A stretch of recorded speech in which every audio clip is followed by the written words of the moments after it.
What if I told you, നമ്മുടെ നാട്ടിലെ ഏറ്റവും പവർഫുള്ളായ ചില പൊളിറ്റിക്കൽ സ്പീച്ചുകൾ അത് നിയമസഭയിലോ പാർലമെന്റിലോ അല്ല നടന്നതെന്ന്. Some of the most influential political speeches ever delivered in India were not delivered by politicians. അതൊക്കെ നമ്മൾ കേട്ടത് തിയേറ്ററിൽ ഇരുന്നാണ്. They were delivered by actors inside films.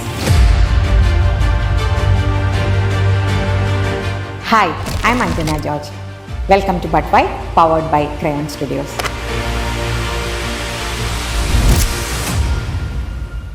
ഇപ്പം എവിടെ നോക്കിയാലും ഇലക്ഷൻ ചൂടാണല്ലോ. ബട്ട് ഞാനിവിടെ ഒരു കാര്യം ചോദിക്കട്ടെ, ശരിക്കും നമ്മൾ കേട്ടിട്ടുള്ള ബെസ്റ്റ് പൊളിറ്റിക്കൽ സ്പീച്ചസ് എവിടെയാണെന്ന് ആലോചിച്ചിട്ടുണ്ടോ? It is never happened in parliament, ഞാൻ നേരത്തെ പറഞ്ഞ പോലെ, അല്ലെങ്കിൽ ഒരു റാലിയിലോ അല്ല. It has always happened in movie theatres. ലോകപ്രശസ്തമായ പൊളിറ്റിക്കൽ ത്രില്ലേഴ്സ് മുതൽ നമ്മുടെ സ്വന്തം സന്ദേശം വരെ, പവർ, കറപ്ഷൻ, ലീഡർഷിപ്പ്, ഇതിനെയൊക്കെ നമ്മൾ നോക്കിക്കാണുന്ന രീതിയെ വളരെ വലിയ രീതിയിൽ ഷേപ്പ് ചെയ്തിട്ടുണ്ട്. അപ്പോൾ ചോദ്യം ഇതാണ്, why do political films suddenly flood our screens during elections? ഇത് ആക്സിഡൻ്റലി സംഭവിക്കുന്നതാണോ, അതോ ഇതിന് പിന്നിൽ ഏതെങ്കിലും ആഴത്തിൽ മറ്റൊരു സ്ക്രിപ്റ്റ് ഉണ്ടോ? But why? സിനിമ രാഷ്ട്രീയത്തെ ഇൻഫ്ലുവൻസ് ചെയ്യുന്നത് അത്ര പുതിയ കാര്യമൊന്നുമില്ല. സിനിമ എന്ന മീഡിയം ഉണ്ടായ കാലം മുതൽക്കേ അത് തുടങ്ങിയിട്ടുണ്ട്. ബാറ്റിൽഷിപ്പ് പോട്ടംകിൻ പോലുള്ള സോവിയറ്റ് ക്ലാസിക് മുതൽ ട്രയംഫ് ഓഫ് ദ വീൽ വരെ ജനങ്ങളിൽ ഇമോഷൻസ് ആളിക്കത്തിക്കാൻ സിനിമകൾ ഉപയോഗപ്പെടുത്തിയിട്ടുണ്ട്. അത് റെവല്യൂഷണറി ആയാലും ശരി, അതല്ലെങ്കിൽ അപകടകരമായ പ്രൊപ്പഗാൻഡ ആയാലും ശരി. ഹോളിവുഡ് എടുത്താൽ ഓൾ ദ പ്രസിഡൻറ്റ്സ് മെൻ ഇൻവെസ്റ്റിഗേഷൻ ജേർണലിസത്തിനെ ഒരു ഹീറോയിക് ആക്ടായി കണ്ടിട്ടുണ്ട്. The manchurian candidate, the post തുടങ്ങിയ സിനിമകൾ ഗവൺമെന്റിനെ സീക്രട്ട്ലി ചാലഞ്ച് ചെയ്യുന്നവയായിരുന്നു. ഇത്തരം സിനിമകൾ റിലീസാവുന്നത് പലപ്പോഴും സമൂഹത്തിൽ വലിയ സോഷ്യൽ ആങ്സൈറ്റി, പൊളിറ്റിക്കൽ ഡിസ്ട്രസ് നിലനിൽക്കുന്ന സമയത്തായിരിക്കും. ജനങ്ങൾക്കുള്ള ഭയവും സംശയവും സ്ക്രീനിൽ കാണുമ്പോൾ അത് അവർക്കൊരു ക്ലാരിറ്റി നൽകുന്നു. They transform complex political system into intense human stories. ഇന്ത്യയുടെ കാര്യം നോക്കിയാൽ ഈ റിലേഷൻഷിപ്പ് കുറച്ചുകൂടി ഫാസിനേറ്റിംഗ് ആണ്. സിനിമ രാഷ്ട്രീയത്തെ സ്വാധീനിക്കുക മാത്രമല്ല ചെയ്യുന്നത്, ഇറ്റ് പ്രൊഡ്യൂസസ് പൊളിറ്റിക്കൽ മിത്തോളജി. ഏറ്റവും വലിയൊരു എക്സാമ്പിള് നമ്മുടെ തമിഴ്നാട് തന്നെയാണ്. MGR, ജയലളിത സിനിമയിലെ തങ്ങളുടെ കരിസ്മയെ വോട്ടുകളാക്കി മാറ്റാൻ ഇവർക്ക് കഴിഞ്ഞു. മണിരത്നത്തിന്റെ ഇരുവർ ഇതിന്റെ കൃത്യമായൊരു എക്സാമ്പിളാണ്. തെലങ്കാനയുടെ കാര്യവും വ്യത്യസ്തമല്ല. ബോളിവുഡിലേക്ക് വന്നാൽ politics often becomes a grand spectacle of power struggles. Rajneeti കണ്ടാൽ അറിയാം, മോഡേൺ ഇലക്ഷൻ പൊളിറ്റിക്സിനെ മഹാഭാരതം പോലെ ഒരു വലിയ പവർ സ്ട്രഗിളാക്കി മാറ്റി. സർക്കാർ അധികാരവും ക്രിമിനൽ പവറും തമ്മിലുള്ള ലിങ്ക് എക്സ്പ്ലോർ ചെയ്തു. രംഗ് ദ ബസന്തി, ആർട്ടിക്കിൾ 15 തുടങ്ങിയവയും സിസ്റ്റത്തെ ചോദ്യം ചെയ്തു.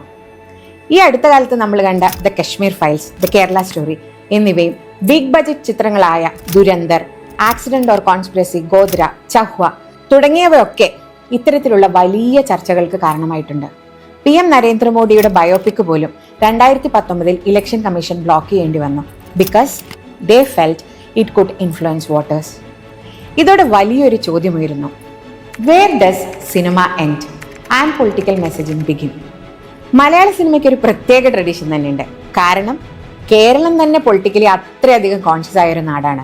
നമുക്ക് പഞ്ചവടി പാലം പോലെയുള്ള മികച്ച സറ്റയർ ഉണ്ട്, ലാൽ സലാം പോലുള്ള ഐഡിയോളജിക്കൽ ഡ്രാമാസ് ഉണ്ട്, നയം വ്യക്തമാക്കുന്നു, രക്തസാക്ഷികൾ സിന്ദാബാദ്, സ്ഥലത്തെ പ്രധാന Payyans, Thalasthanam, Sandesham, Left Right Left, One, Lucifer, Nayattu, Janaganamana, Malik, Oru Mexican അപാരത, സഖാവ് തുടങ്ങിയ ഒരു ലിസ്റ്റ് നീണ്ടു കിടക്കുന്നു. എന്തുകൊണ്ടായിരിക്കും മലയാള സിനിമയിൽ രാഷ്ട്രീയം ഇത്രയധികം ഒബ്സസ്ഡ് ആയിട്ടുള്ള ഒരു കണ്ടന്റായി മാറുന്നത്? കാരണം നമ്മുടെ ചായക്കടകളിൽ നടന്നിരുന്ന ഡിബേറ്റ്സിന്റെ ഒരു എക്സ്റ്റൻഷൻ തന്നെയാണ് നമ്മുടെ സിനിമകളും. പവർ, ഐഡിയോളജി, ഗവർണൻസ്, ഇതൊക്കെ നമ്മുടെ ദൈനംദിന സംഭാഷണങ്ങളുടെ ഭാഗമാണ്. സിനിമ അത് റിഫ്ലക്ട് ചെയ്യുന്നതെന്ന് മാത്രം. In Kerala, politics is not just governance, it is everyday public conversation. Political thrillers play an important role in cinema. Power ഡൈനാമിക്സിലെ അഴിമതിയും രഹസ്യങ്ങളും സിനിമ എക്സ്പോസ് ചെയ്യും. ഇത് ജനങ്ങളിൽ ഒരു സ്കെപ്റ്റിസിസം ഉണ്ടാക്കാൻ സഹായിക്കുന്നു. They reflect the social anxieties of their time. സങ്കീർണമായ രാഷ്ട്രീയ വ്യവസ്ഥകളെ സാധാരണക്കാർക്ക് മനസ്സിലാകുന്ന രീതിയിൽ ഹൈ സ്റ്റേക്ക് സ്റ്റോറി ടെല്ലിങ്ങിലൂടെ സിനിമ എത്തിക്കുന്നു. Often the fate of a nation in these stories depends on the one person discovering the truth. അപ്പോൾ എന്തുകൊണ്ടാണ് ഇത്തരം സിനിമകൾ ഇലക്ഷൻ സീസണിൽ തന്നെ പുറത്തിറങ്ങുന്നത്? ജനങ്ങളുടെ പൊളിറ്റിക്കൽ അറ്റൻഷൻ ഏറ്റവും കൂടുതൽ നിൽക്കുന്ന സമയമാണിത്. ഈ സമയത്ത് ഒരു പൊളിറ്റിക്കൽ സ്റ്റോറി തിയേറ്ററിൽ എത്തുമ്പോൾ അത് പെട്ടെന്ന് പബ്ലിക് ഡിസ്കോഴ്സിന്റെ ഭാഗമാകും. സിനിമ ഒരു സോഫ്റ്റ് പൊളിറ്റിക്കൽ ഇൻഫ്ലുവൻസ് ആണ്. അത് വലിയ പ്രസംഗങ്ങളിലൂടെയല്ല നമ്മളെ തൊടുന്നത്, പകരം ഇമോഷൻ, സിംബോളിസം, നറേറ്റീവ് എന്നിവയിലൂടെയാണ്. ഒരു കഥ നമ്മുടെ ഉള്ളിൽ കയറിയാൽ പിന്നെ നമ്മൾ രാഷ്ട്രീയത്തെ നോക്കിക്കാണുന്ന രീതി തന്നെ മാറിയേക്കാം. അതുകൊണ്ട് അടുത്ത തവണ ഇലക്ഷൻ സമയത്ത് ഒരു രാഷ്ട്രീയ സിനിമ കാണുമ്പോൾ സ്വയം ഒന്ന് ചോദിച്ചു നോക്കൂ, നിങ്ങൾ കാണുന്നത് ഒരു രാഷ്ട്രീയ സിനിമയാണോ അതോ സിനിമയായി മാറിയ രാഷ്ട്രീയമാണോ? Because sometimes the most powerful campaign in democracy is not fought in the parliament, it happens on screen.